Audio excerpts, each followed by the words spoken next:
This is the magnificent T-6, or the Harvard, depending on how fancy you're feeling. I'm at Oshkosh 25 with Scott Gunny Perdue, who knows this aircraft inside out and has kindly agreed to let me fly it during the busiest airspace in the world. What could possibly go wrong?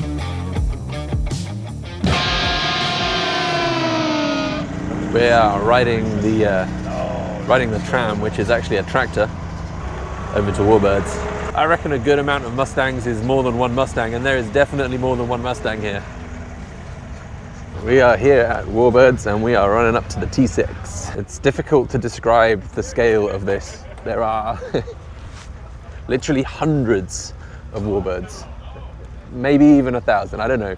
It's a lot.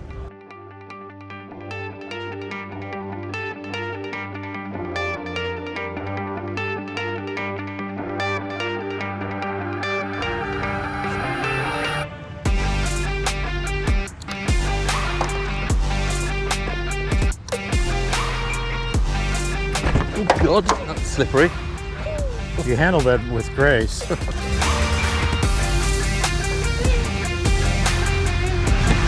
This is so exciting.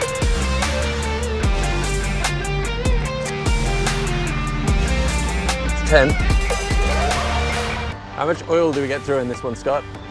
It takes 8.5 imperial gallons. How much will it burn in an hour? Less than It's actually very good. It's less than a quart, about half a quart or so. Tell me about this aircraft. How old's this one? This one was built in 1952.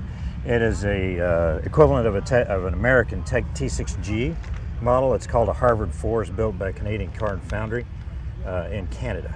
What's special about this plane? This is a primary trainer, right? This was used in the 50s as a primary trainer. It was not in World War II. This was the advanced trainer, the last airplane you flew in World War II, before you go off and fly your operational airplane. Right, okay. And the majority of those are behind us here. They're T6, AT6 advanced trainer, 6 C's and D's. Yeah. How much power have you got in this then?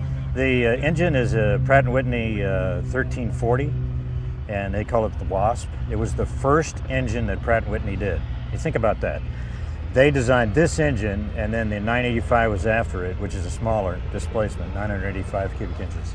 And then after that, they built the 2000, the 2800, and on, and now they build jet engines. But this, our 1340, was the first one right. That they did, and it's just an incredible engine, actually. And here it is, 100 years later, almost. Yeah. And it's flying on, It's a terrifying thought when you say it like that. Terrifying. Sometimes old things are good things. Yeah. One thing in the airplane is very loud. Yeah, I've got these ear defenders in because I have to drown out the sound of that big, beautiful Pratt & Whitney. Takeoff power is 35 inches because it's got a supercharger. So it's 35 inches of manifold pressure and 2,200 RPM, 2,250. And then we go to climb power. Once we're airborne and we're above 90 knots, we pull it back to 30 inches and 2,000. But even then, it's too loud. In cruise, it's going to be about 25 inches and 1,850 RPM. And then we can hear. And then we can hear each other. Yeah. This is ridiculous. Right. We're recording. All right. You don't see an awful lot from the back here when you're on the ground. No, you don't. You don't see an awful lot from the front of you when you're on the ground either. All right, you ready to go? I'm ready.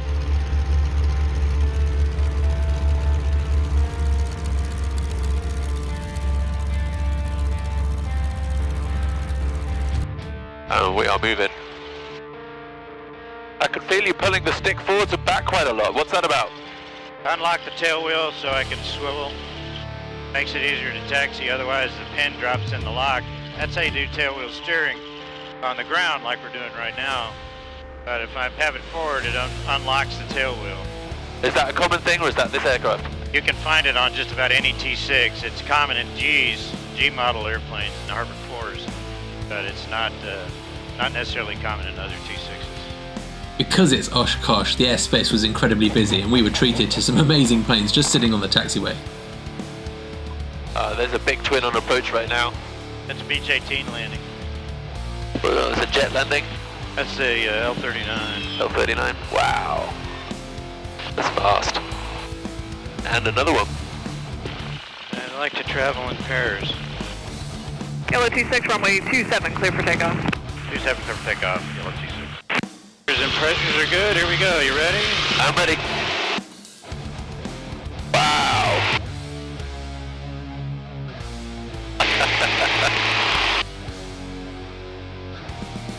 I could feel there was a lot of right rudder as you were bringing up the speed, but also when you brought the tail up, there was a huge kick you gave it. Yeah. I don't pay attention anymore. Hard to get, you're not. Yeah, but it does have a pretty good swing. It is so loud. That's flying power right there. Alright, you want to fly? Absolutely. You have the airplane. I have control. Are you happy for me to move her around a bit? Yes. I soon realised that 3 tons of aeroplane without any hydraulics to help move the control surfaces was going to be pretty unforgiving without coordinated movement. Pretty heavy to move. It feels heavy. The way you maneuver the airplane is, let me have it for a second. When you lead with the rudder, it's almost simultaneously. The slower you roll, the less rudder you need. And the faster you roll, the more rudder you need. So that is how you do the roll. To roll fast, you got to use a whole lot of rudder fast. If you're just going to roll slow, you just need to use a little bit of rudder, but you got to do it.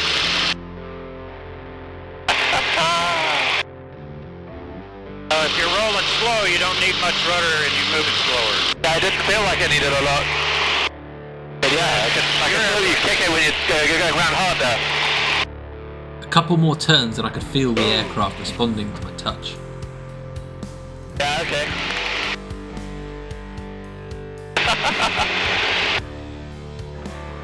Do a 360-degree turn. Okay.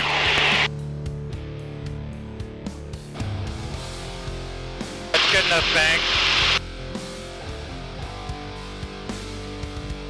Gotta pull a little harder. There you go. There's no horizon. So it's difficult to do without a horizon. Go the other way? Sure. Gonna find that. Just climbing. Pull out. Yeah, nice rudder there. Alright. I'm definitely a left turner. Sorry? I said I'm definitely a left turner. Airplane likes turning left better than it turns right. Does it? Yeah. Okay. Maybe it's not me then.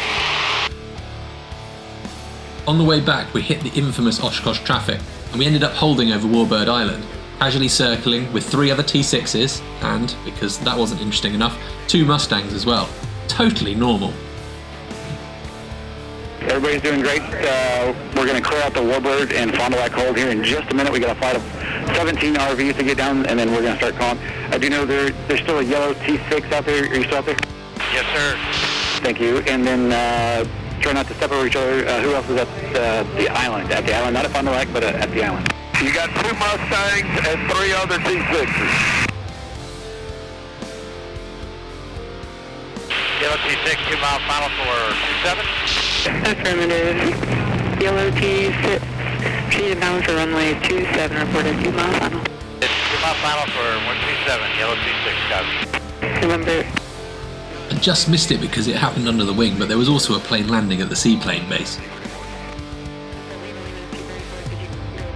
Despite the 17 RVs, the 2 Mustangs and the 3 T6s, we eventually managed to get into land. Here's down, 1, 2. So for 3 Julia Alpha? Yes, sir. Roger that, reducing speed, and we'll be watching for that traffic. Thanks. White Cirrus demo over Fond du Lac. Hold over Fond du Lac. Thank That was the landing. Yellow T6 turns back, thank you. We made it. Yeah, I mean, there was a long hold, but wow.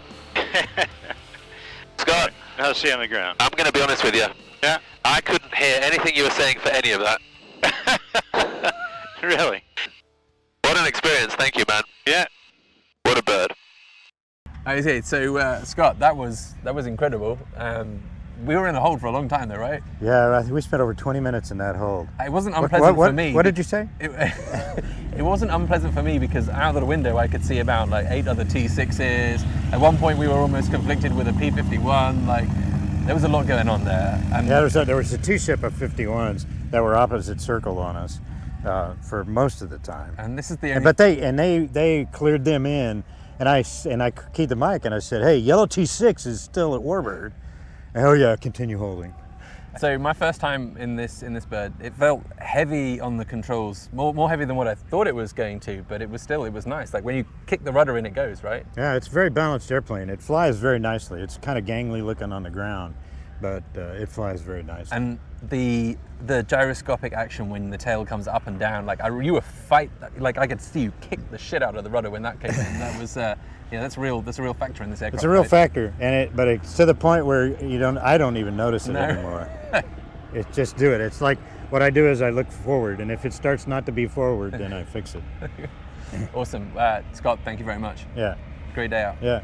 Thanks for watching. Thanks for watching. See you next time on Fluid Airways. We don't do that. Like and subscribe. I don't say it anymore. Yeah, we don't say that.